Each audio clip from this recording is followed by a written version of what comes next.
उत्तर प्रदेश के मुरादाबाद में 1980 में हुए फसादात की रिपोर्ट को आम करने के सरकार के फैसले पर सवाल उठने लगे हैं। समाजवादी पार्टी के एमपी शफीकुर रहमान बर्क का कहना है कि बीजेपी इसे अपने सियासी मफाद के लिए मुद्दा बनाना चाहती है। और क्या कुछ, रिपोर्ट में देखिए।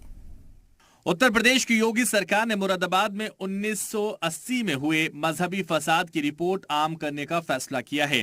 दंगे की जांच के लिए बनी जस्टिस सक्सेना कमीशन की रिपोर्ट को योगी सरकार असेंबली में पेश करेगी। ये मामला 3 अगस्त 1980 को मुरादाबाद के ईदगाह में पेश आया था। इस फैसले को लेकर समाजवादी पार्टी के एमपी शफीकुर रहमान बर्क ने सवाल उठाया है। उनका कहना है कि बीजेपी सियासी फायदे के लिए ये पुराने मुद्दे उठा रही है।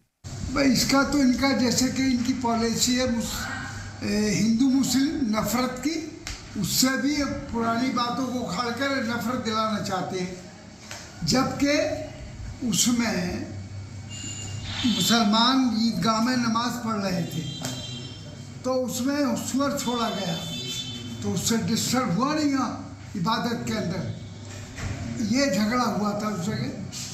तो हिंदू मुस्लिम हमने थोड़ी बनाया, जो कुछ भी झगड़ा किया वो तो उनके लोगों ने किया, बीजेपी के लोगों ने जी।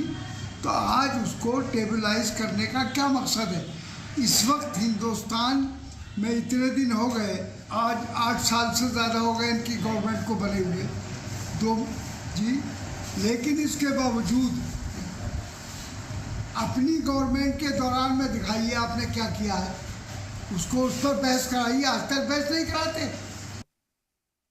दरअसल बीजेपी पर मजहबी मुद्दों के जरिए इख्तिदार तक पहुंचने के इल्जाम लगते रहे हैं और इंतखाबात के वक्त वो ऐसे मुद्दे उठाती भी रहती है।